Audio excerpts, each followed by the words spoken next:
Olá, meu povo, tudo bem com você? Seja bem-vindo a mais um vídeo aqui do canal. Eu sou Michelle Pinheiro. Se você ainda não é inscrito, se inscreve, aperta o botãozinho inscrever-se aqui embaixo e também ativa o sininho para receber notificações sempre quando tiverem vídeos novos. Tem vídeo novo aqui no canal todas as quartas e sábados, mas eu posso colocar vídeo extra, principalmente agora na época das eleições. Então ative o sininho para você ser notificado e não perder nenhum tema. Vem fazer parte do povo mais bem informado sobre seus direitos.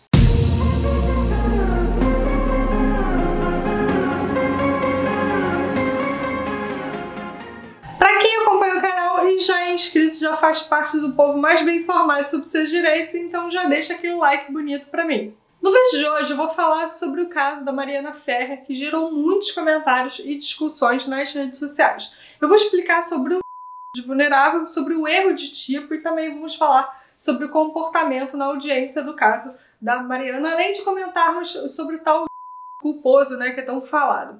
Então assista esse vídeo até o final para você entender o caso e compartilhe esse vídeo para levar informação para as pessoas. Se você está chegando agora no canal, além de se inscrever, é claro, dá aquele like e também assiste a outros vídeos do canal. Tem vídeos de direito do consumidor, direito do trabalho, condomínio e muito mais. O caso envolve a jovem Mariana Ferrer, que trabalhava no dia 15 de dezembro de 2018 como promotora de evento responsável por divulgar a festa Music Sunset do Beach Club Café de la Musique em Jurerê Internacional, em Florianópolis. Primeiro nós vamos falar sobre o crime de vulnerável. O Ministério Público é o autor do processo penal. Ele processou o empresário pelo crime de vulnerável previsto no artigo 217-A do Código Penal. E o que é esse crime? O crime de vulnerável, ele tem a seguinte previsão: ter conjunção carnal ou praticar outro ato libidinoso com menor de 14 anos tem pena de reclusão de 8 a 15 anos. O parágrafo 1º diz que incorre na mesma pena quem pratica também com alguém que tenha uma enfermidade, uma deficiência mental, que não tenha o necessário discernimento para a prática do ato ou que por outra causa possa não oferecer resistência. Então incorre aí na mesma pena. No caso de relação sexual com menor de 14 anos, a vulnerabilidade ela é presumida.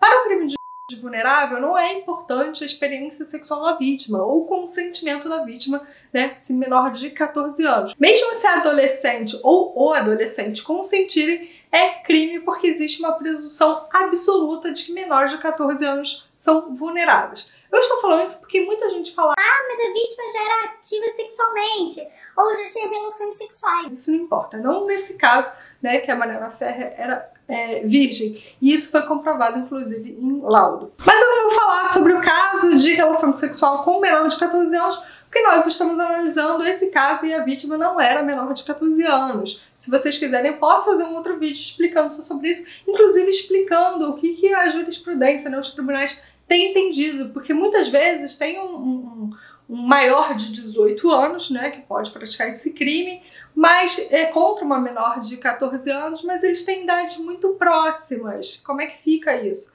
Como é que os tribunais têm entendido? Então, se a pessoa não pode oferecer resistência, se ela não tem condições de falar porque ela bebeu demais, e alguém vai, mesmo assim, tem relações sexuais com essa pessoa, é crime de vulnerável.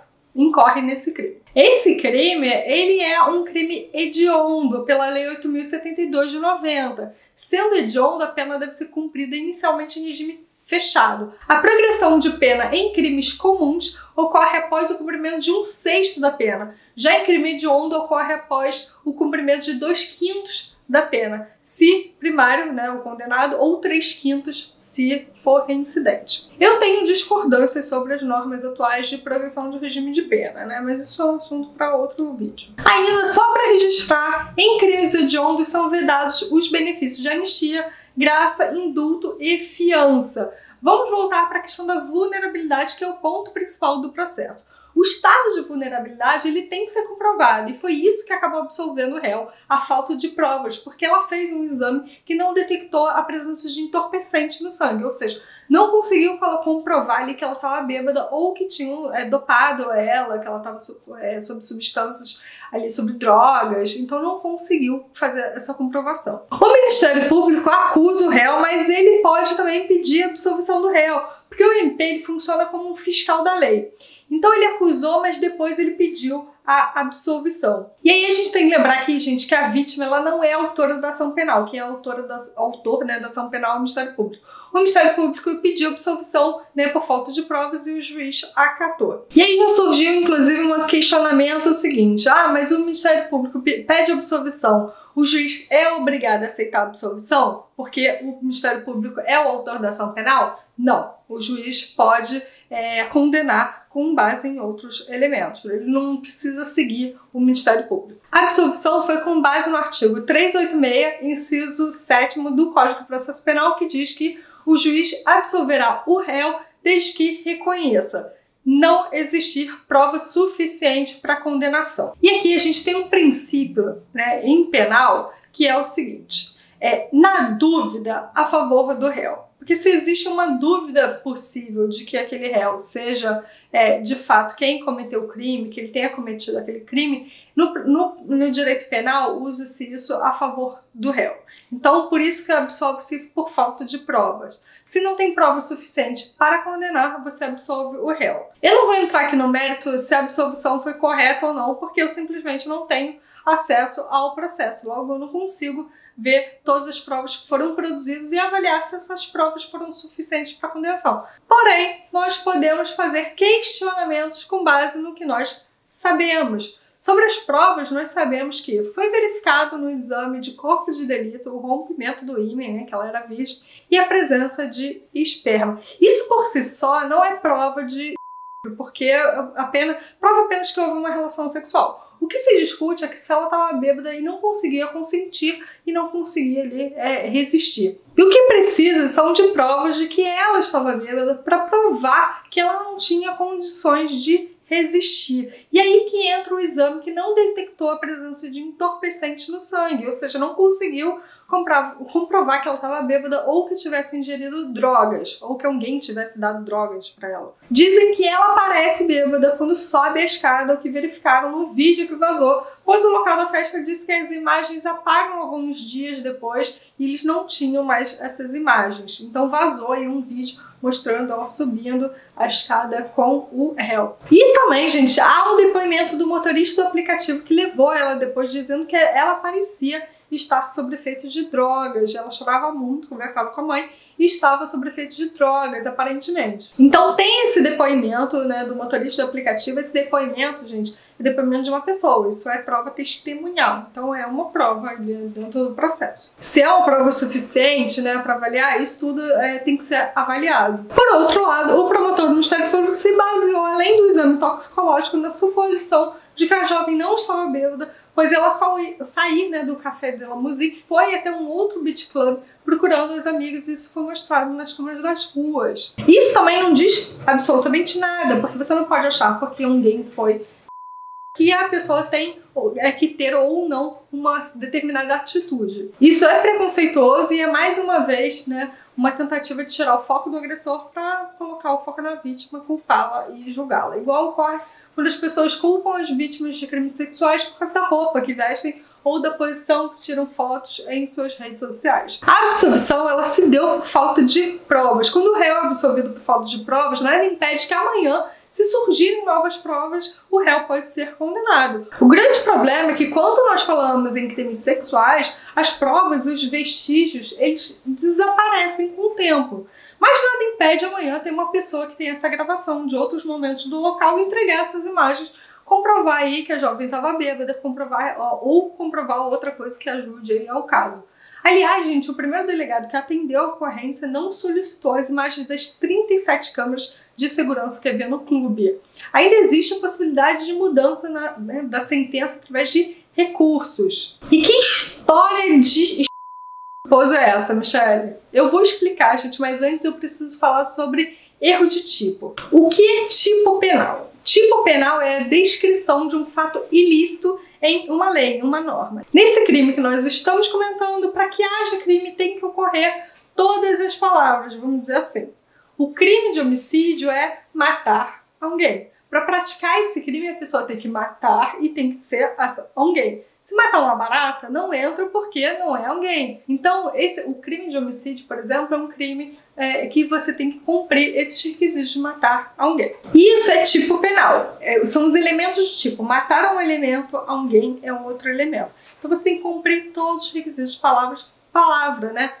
O agente ele tem que praticar todos aqueles atos. Já no crime que a gente está falando, o crime é ter conjunção carnal ou praticar outro ato libidinoso. A pessoa tem que ter conjunção carnal ou outro ato libidinoso e tem que ser com alguém que não possa sofrer resistência, que é a grande discussão desse processo. Se a jovem estaria dopada ou embriagada que não pudesse ali oferecer resistência. O erro de tipo ele ocorre quando a pessoa que pratica o crime erra em um desses elementos do tipo. A alegação é que o réu não sabia que ela não estava em condições de oferecer resistência. Se eu tiro esse elemento, esse requisito, eu não tenho crime, porque eu fico só com ter conjunção carnal ou outro ato libidinoso, que por si só não é um crime. O artigo 20 do Código Penal trata sobre o erro sobre os elementos de tipo e diz que o erro sobre o elemento constitutivo do tipo legal de crime exclui o dolo, mas permite a punição por crime culposo se previsto em lei. O crime de vulnerável é um crime doloso, ou seja, com a intenção de fazer. Com isso, para que a pessoa pratique o crime, é essencial que ela tenha consciência da vulnerabilidade da vítima. Se ela não sabe da vulnerabilidade da vítima, não é crime, porque esse não é um crime que a lei prevê a modalidade culposa. Porque se você não sabe que a vítima é vulnerável, você exclui o dolo, mas permitiria uma modalidade culposa se existisse, mas é óbvio que não existe. E foi daí que uma reportagem jornalista, né, criou o termo tão discutido que as pessoas acham que foi um termo vindo do processo, mas não foi. Em nenhum momento do processo esse termo é utilizado, até porque não é um termo jurídico, isso não existe. E já foi declarado, inclusive pelo site de notícias, que eles criaram esse termo. Agora, quanto à audiência, gente, a conduta gerou uma revolta nas redes sociais. Isso porque dizem que o advogado de defesa Cláudio Gastão da Rosa Filho parece não apenas defender o seu cliente e questionam se ele se excede, inclusive emitindo opinião pessoal sobre a jovem, dizendo que jamais teria uma filha no nível dela. A jovem implora por respeito, né? O juiz diz, excelentíssimo, eu estou implorando por respeito, nem os acusados são tratados desse jeito que eu estou sendo tratada, pelo amor de Deus, gente, o que é isso? E essa é a frase dela. Mas o que poderia ter sido feito? Michele, o juiz poderia ter cortado o microfone, né, do advogado da defesa, poderia ter interrompido, advertido. Ele, de fato, advertiu, provavelmente não o suficiente, mas ele advertiu. Já foi verificado que o vídeo divulgado ele não contém todas as intervenções feitas aí a favor da vítima. É um vídeo, né, divulgado por uma reportagem com cortes. O advogado ele não pode ser livre para, claro, falar o que ele quer. Isso tem que ser avaliado para o B, para que não ocorram mais situações como essa. Eu não vou emitir minha opinião pessoal sobre o advogado por uma questão de ética, tá, gente? Eu não posso, né? Então, é uma questão de ética, eu não posso falar.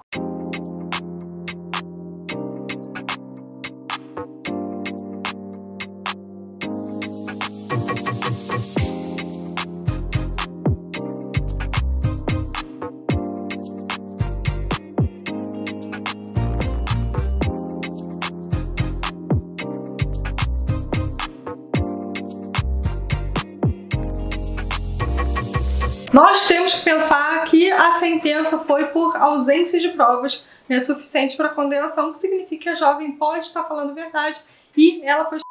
Então imagina, né, ela sofreu um crime de violência sexual e ainda passa ainda por uma violência psicológica na audiência. Então assim, quando a gente falar com essa vítima, a gente tem que pensar nisso. Que ela pode ali estar falando a verdade, que ainda não foi provado, nem que sim, nem que não, e que ela pode estar falando a verdade, que você tem que ter um cuidado com ela. Da mesma forma, se houve a princípio uma absolvição por falta de provas, não é correto você rotular o André de Camargo Aranha como um porque ele foi absolvido. Eu não estou falando que ele não cometeu um crime, né? Nem que ele cometeu. Mas o processo, por enquanto, né, ele diz que não há provas suficientes. É preciso muita coragem para denunciar um crime de porque a vítima ela vai ser julgada. Se a vítima for homem, né, muitas vezes adolescentes, eles vão ter vergonha de denunciar, como se o homem fosse obrigado a se sujeitar em qualquer pessoa colocando a mão nele. Se a vítima é mulher, ela vai ser julgada também. Eu estava escrevendo o roteiro desse vídeo, aí eu recebi uma ligação, falei o que eu estou fazendo, né? Estou escrevendo o roteiro, comentei sobre o caso, E a primeira coisa que me falaram é, por que ela foi pra festa? Mas como assim? Faz alguma diferença? Por que ela foi? Se ela foi trabalhar, se ela foi se divertir? É um comentário muito machista. E não veio de homem, gente, veio de mulher. Aliás, muitas mulheres são machistas. Eu já sofri muito machismo vindo de homem, mas a maioria deles veio de mulheres. Mas eu conto essas histórias aí pra vocês em outro vídeo, quem sabe. O Conselho Nacional de Justiça, né, o CNJ, irá investigar a conduta do juiz de direito Hudson Marcos, da 3ª Vara Criminal do Tribunal de Justiça de Santa Catarina nesse processo. Aliás, o Conselho Nacional do Ministério Público também vai investigar a atuação do promotor Thiago Carriço. E a OAB pediu esclarecimentos ao advogado, né, de defesa, o advogado réu. A crítica à justiça, eu acho que ela deve ser sobre os comportamentos na audiência e não sobre esse termo aí que nunca existiu. Tem que lembrar sempre que esse termo foi feito por jornalistas, gente. Esse termo nunca saiu aí do Poder Judiciário. Aliás, ela pode entrar com uma ação, né, na justiça buscando uma reparação por danos morais pela conduta dos envolvidos na audiência. Mas se ela entrar, o que vai acontecer, meu povo? Certamente vão julgá-la novamente e falar que ela só quer dinheiro, né, etc e tal. Que ela faz isso para ganhar seguidor, etc. Agora que você já entendeu sobre esse caso, você pode parar de falar, pelo amor de Deus, culposo, né, e criticar a justiça por isso, critica por outras razões e direciona a sua manifestação para indagar o seguinte, gente: realmente não existem provas suficientes no processo para uma condenação? O machismo atrapalhou o julgamento do processo? A atuação do advogado, né, do réu, quais são os limites morais para os advogados? A mídia influencia nesses casos de grande repercussão? Se você tem alguma sugestão de tema que você queira ver aqui no canal, escreve nos comentários. Me segue também nas outras redes sociais, porque lá eu posto outros conteúdos. Eu vou ficando por aqui, meu povo. Um beijo, até o próximo vídeo. Tchau, tchau!